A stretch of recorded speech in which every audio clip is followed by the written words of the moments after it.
जय श्री कल की ओम नमो भगवते वासुदेवाय।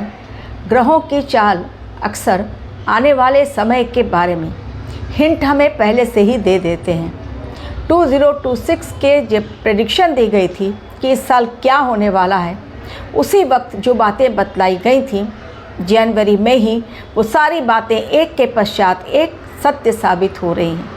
क्योंकि ग्रहों के राजा सूर्य 2026 के राजा हैं, उनके ही अधीन इस संसार में जो कुछ होगा उन्हीं के आदेश पर होगा।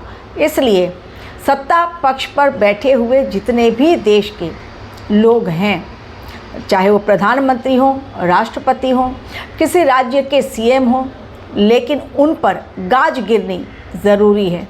और इस बार चैलेंजेस रूलिंग पार्टी के लिए बहुत बड़ा।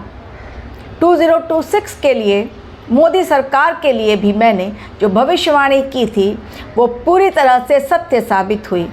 कौन सी वो भविष्यवाणी जो मोदी सरकार के लिए मैंने की और सत्य साबित हुई? और यूजीसी को लेकर इतना हंगामा, क्या आने वाले समय में मोदी सरकार लेने जा रही है कोई बड़ा फैसला? आज इसी पर मेरा वीडियो, क्योंकि रिक्वेस्ट आ गई कि आप इस पर कुछ बोल क्यों नहीं रही हैं, इस पर एक वीडियो तो कम से कम बना दीजिए। इसलिए मैंने सोचा क्यों ना इस टॉपिक को आप लोगों के साथ शेयर किया जाए, क्योंकि इस टॉपिक के लिए बहुत ज़्यादा कन्फ्यूजन न सिर्फ लोगों के दिमाग में है, बल्कि कुछ ऐसी बातें भी नए नियम के तहत लागू कर दी गई हैं जो कहीं से भी सही साबित नहीं हो रही हैं और आने वाले समय के लिए ओपन कैटेगरी के लिए एक बहुत बड़ा अन्याय साबित होने जा रहा है। अब पहले कौन सी बातें सही साबित हुई मोदी सरकार के लिए? पहली भविष्यवाणी उनके लिए की गई थी कि 2026 उनके कार्यकाल में कांटे बिछाएगा, आसान नहीं होगी उनकी जर्नी। इस साल यदि सोच समझकर निर्णय नहीं लिया गया तो जनता उनके खिलाफ सड़कों पर उतरेगी। आप देखिए, यूजीसी के खिलाफ जो नए नियम बनाए गए और 15 जनवरी को उसे लागू कर दिया गया, ये सुप्रीम कोर्ट के आदेश पर ही नए नियम बनाए गए हैं। यूजीसी का फुल फॉर्म आपको भी पता है, यूनिवर्सिटी ग्रांट्स कमीशन, और हिंदी में विश्वविद्यालय अनुदान आयोग। अब ये जो यूजीसी संस्था है, इसके द्वारा जो नए नियम बनाए गए हैं, शॉर्ट में पहले बतलाती हूँ, फिर मोदी सरकार की भविष्यवाणी पर आती हूँ और फिर मोदी सरकार का अगला कदम। तो शॉर्ट में जान लीजिए क्यों जनता सड़कों पर उतर रही है मोदी सरकार के खिलाफ।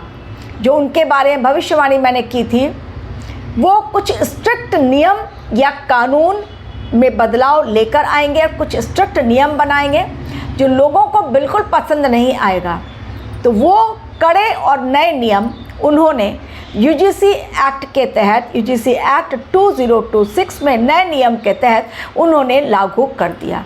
ये उनका बहुत ही स्ट्रिक्ट एंड बोल्ड एक्शन पहला, जो कि सही साबित हुई। मैंने पहले ही कहा था जनवरी में ही ये धमाका होगा। जनवरी महीने के प्रेडिक्शन जाकर देखिए, उसमें भी मैंने कहा था कि बड़ा धमाका नरेंद्र मोदी करेंगे। तो वो उनकी नीतियाँ या उनके द्वारा बनाया गया कुछ कानून में बदलाव कुछ ऐसा होगा जो जनता को बिल्कुल समझ नहीं आएगा और जनता उनके खिलाफ सड़कों पर उतरेगी। ये पहली भविष्यवाणी जो सही साबित हुई। आज यूजीसी पर मच गया है कोहराम। सेकंड, मैंने कहा था उनके फैसले कहीं उनके लिए ही चुनौती ना बन जाए। आज यूजीसी पर जो उन्होंने नए नियम बना दिए, उसे लागू कर दिया, ये उनके लिए ही एक बड़ा चैलेंजिंग टाइम लेकर आ गया। इसके बाद की भविष्यवाणी मैंने की थी कि इस बार मोदी सरकार को उनके ही अपने पार्टी के लोग घेरेंगे। तो यूजीसी के मामले पर बीजेपी के ही कई अधिकारी कई जगहों से इस्तीफ़ा दे चुके हैं। लखनऊ से भी काफ़ी लोगों ने इस्तीफ़ा दे दिया है। आने वाले समय में यूपी का चुनाव, विधानसभा चुनाव 2027 में, क्या उसी के लिए इस समय इसे लाया गया? तो ये बिल्कुल गलत है, क्योंकि ये 2025 में सुप्रीम कोर्ट ने पहले ही आदेश दिया था केंद्र सरकार को कि अब इसके लिए आप नए नियम बनाएं और उसे लागू करें। ये पिछले साल से ही यूजीसी का मैटर चल रहा है, लेकिन लागू किया गया इसे इस बार, यानी 15 जनवरी 2026 को। अब इसके तहत जो मोदी सरकार ने कहा कि एक इक्विटी कमिटी गठन की जाएगी। यूनिवर्सिटी में, कॉलेजेस में हायर एजुकेशन लेने के लिए बच्चे जाते हैं, वहाँ पर एक इक्विटी सेल बनाई जाएगी जो ऐसे मामलों को देखेगी, छात्र को किसी ने रैगिंग किया या उस पर अत्याचार हुआ, तो ये जो कमेटी रहेगी वो देखेगी कि जाति के आधार पर या जेंडर के आधार पर, लिंग के आधार पर कोई प्रॉब्लम ना हो। तो जाति और जेंडर के आधार पर यदि प्रॉब्लम नहीं होता है तो ये कमेटी जो है वो देखेगी, इक्विटी सेल, और वो समय समय पर यूजीसी को बतलाएगी और उसके पश्चात यूजीसी उसको मॉनिटरिंग करके जो सही फैसला होगा वो लेगी। लेकिन इसमें कोहराम क्यों मचा हुआ है वो भी बतलाती हूँ। कोहराम मचने की असली वजह क्या है, क्यों यूजीसी पर अचानक उनके ही अपने पार्टी के लोग उनके खिलाफ जा रहे हैं। यानी बीजेपी अब दो धड़ों में बंट गई। जिस प्रकार के संत अभिमुक्तेश्वरानंद के कारण संतों में ही दो ग्रुप अलग अलग दिखलाई दिया, एक ने उनको फेवर दिया, दूसरे उसके अगेंस्ट हो गए। इस समय दुनिया दो धड़ों में बटेगी, ये भी मैंने कहा था कि धर्म के नाम पर भी वाद विवाद छिड़ेगा। तो मोदी सरकार पर जो मैंने कहा था कि उनके लिए अग्नि परीक्षा, कोई नई नीति लेकर आएंगे, बहुत बोल्ड होगी, बहुत स्ट्रांग होगी, जिनके कारण वो बैकफुट पे आएंगे, लोग उनको घेरेंगे, उनके अपनी ही पार्टी के लोग भी उनसे नाराज़ होंगे, उनके खिलाफ आवाज़ उठाएंगे। उनके लिए अग्नि परीक्षा का समय आसान नहीं होगा 2026 हमारे देश के लिए एवं मोदी सरकार के लिए। तो वो बातें बिल्कुल सत्य साबित हो गई। अब प्रॉब्लम कहाँ शुरू हो गई है? प्रॉब्लम ये शुरू हो गई है 2012 से जो चला आ रहा है ये यूजीसी, ये इसमें बदलाव किया गया है। पहले इसमें ओबीसी को नहीं जगह दी गई थी। अब जब ओबीसी को ऑलरेडी बहुत सारे आरक्षण प्राप्त हैं, ओपन कैटेगरी क्या होती है, हर जगह मात खा जाती है। आप रेलवे बोर्ड का एग्ज़ाम देने जाएं, आप गवर्नमेंट का कोई एग्ज़ाम देने जाएं, कहीं पर भी रिजर्वेशन ओपन कैटेगरी के लिए कुछ है ही नहीं। रिजर्वेशन कोटा मिल जाता है एससी को, एसटी को, और अब ओबीसी को भी दे दिया गया। प्रॉब्लम यहीं से शुरू हुई कि ओपन कैटेगरी को पहले ही अपराधियों की श्रेणी में रख दिया, जबकि ओपन कैटेगरी ही सबसे ज़्यादा वोट देकर मोदी सरकार को जिताई है। एससी और एसटी या ओबीसी ने नहीं दिया है उनको उतना वोट। परसेंटेज रेशियो मैंने देखा तो उसमें ओपन कैटेगरी के लोगों ने ही ज़्यादा इनको वोट दिया है। अब वही लोग इनसे नाराज़, क्योंकि वोट देकर इनको जिताया, पीएम भी बनाया, लेकिन ओपन कैटेगरी के लिए उस एक जो बनेगी इक्विटी सेल, अब उसमें कौन कौन से लोग होंगे? उनमें महिलाएं भी होंगी, एक महिला भी होगी उसमें, उनमें एससी के भी होंगे, एसटी के भी होंगे, ओबीसी के भी होंगे। लेकिन उसमें कौन नहीं होगा? उसमें ओपन कैटेगरी का कोई स्थान नहीं है। तो ये कहा जा रहा है कि ओपन कैटेगरी को आपने पहले ही, जो भी प्रॉब्लम्स आएंगी, अब इसमें और भी क्या प्रॉब्लम है, ये जो नया नियम बनाया गया यूजीसी में कि आपको फटाफट, अगर आपको कॉलेज के अंदर ही लोग आजकल पहुंच जाते हैं कोर्ट में, तो ये नए नियम इसलिए बनाए गए कि कोर्ट कैंपस में आजकल बहुत ज़्यादा प्रॉब्लम्स हो रही है छात्रों को। कोई सुसाइड कर रहा है, कोई किसी की रैगिंग कर रहा है, कोई किसी और कुछ अन्याय कर रहा है, मारपीट हो रही है, तो उसके खिलाफ आप तुरंत उस सेल में जाकर, इक्विटी सेल में जाकर, जो वहाँ टीम होगी, उनको अपनी कंप्लेंट दर्ज करवा दें और वो 15 दिनों के अंदर फैसला लेंगी। अब इसमें बात ये हो रही है कि जो कंप्लेन करेगा उसके आरोप सही है या गलत, ये नहीं देखा जाएगा। बस उसने आरोप लगाए और जिस पर आरोप लगाए उसे प्रूफ करना है कि वो निर्दोष है। यहीं पर बात फंस रही है। यानी सजा का प्रावधान जो है, जो आरोपी होगा, जो जिसने आरोप मढ़ा, उसके ऊपर कुछ भी नहीं, लेकिन जो पीड़ित होगा वास्तव में, जिसके अगेंस्ट कहा जा रहा है कि यही है, इसने जो कुछ मेरे साथ अन्याय किया, अब उसको साबित करना है। तो यानी ओपन कैटेगरी की कोई जगह ही नहीं है और आपने जो लोग झूठे आरोप भी इसमें लगाए जाएंगे और इस तरह से छात्र जो हैं यूनिवर्सिटी में, कॉलेजेस में सस्पेंड कर दिए जाएंगे 15 दिनों के अंदर। प्रेशर यूनिवर्सिटी में, कॉलेज में क्या रहेगा कि आपको 15 दिनों के अंदर फैसला देना है, और अगर नहीं दिया, आपने अगर एक्शन नहीं लिया इक्विटी सेल ने, तो फिर क्या होगा? यूजीसी का जो नियम है आपके कॉलेज पर या यूनिवर्सिटी पर, उसको सस्पेंड कर दिया, ख़त्म कर दिया जाएगा। उसके तहत आपको जो सुविधाएं दी जा रही है वो नहीं दी जाएंगी। यानी आपका यूजीसी का लाइसेंस जो आपके यूनिवर्सिटी के लिए या कॉलेज के लिए वो ख़त्म हो जाएगा।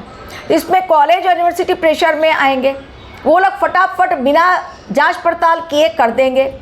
यही लेकर प्रॉब्लम आ रही है कि अगर आपने सब कैटेगरी को स्थान दिया इक्विटी सेल में, तो आपने ओपन कैटेगरी को क्यों नहीं रखा? पहली बात, यानी ओपन कैटेगरी के लोग जो हैं वो सड़कों पर इसलिए उतर रहे हैं, सवर्ण के लोग भी, ग्रुप के जो लोग हैं वो लोग भी उतर रहे हैं कि सवर्ण जाग जाओ जाग जाओ। कारण क्या है? इसलिए कि उनको लग रहा है कहीं ना कहीं उनके साथ नाइंसाफ़ी हुई है। ये है क्योंकि आप एक कैटेगरी को बिल्कुल ही अलग रख दे रहे हैं, और आपने ओबीसी नहीं था तो ओबीसी को ऑलरेडी आरक्षण है, उनको भी आपने शामिल कर दिया। मोदी सरकार का ये कहना है कि अब इससे इक्वलिटी आएगी, जाति भेद कंप्लीट ख़त्म होगा। लेकिन ओपन कैटेगरी का कहना है कि नहीं, इससे जाति भेद ख़त्म नहीं होगा, ये और ज़्यादा बढ़ने वाला है। आप एक तरफ से कहते हैं कि हम सब लोग एक हैं, वसुधैव कुटुंबकम की बात आप करते हैं, और दूसरी तरफ आप हमको पराया कर रहे हैं।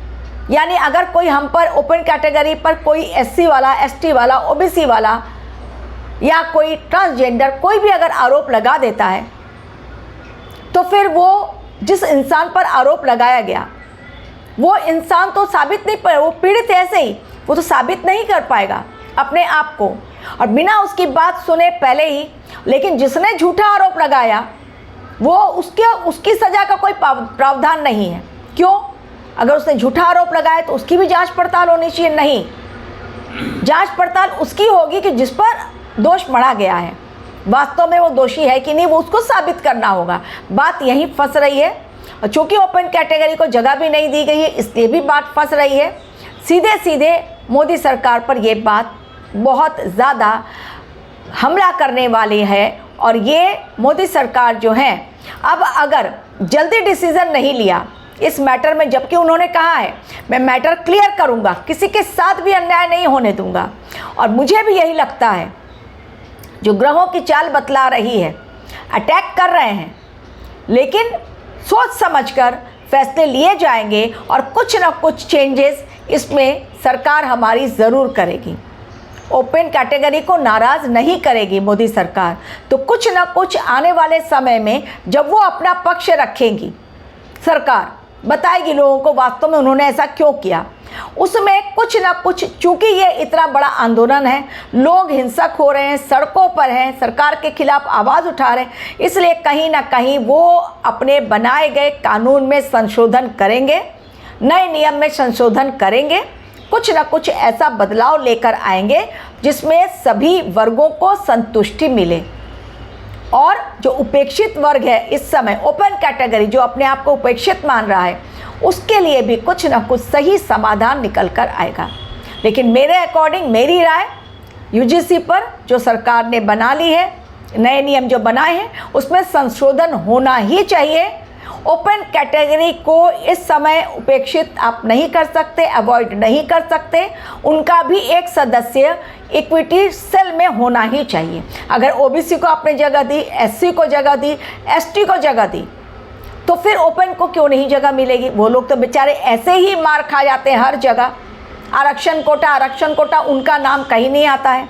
गवर्नमेंट जॉब तो ओबीसी वाले ले जा रहे हैं, एससी एसटी वाले ले जा रहे हैं, ओपन वाले वैसे भी मार खा जाते हैं, उनके मार्क्स का परसेंटेज भी है वो भी ज़्यादा आता है। तो ये जो भूचाल आया हुआ है यूजीसी के नाम पर, ये जल्दी नहीं थमने वाला है।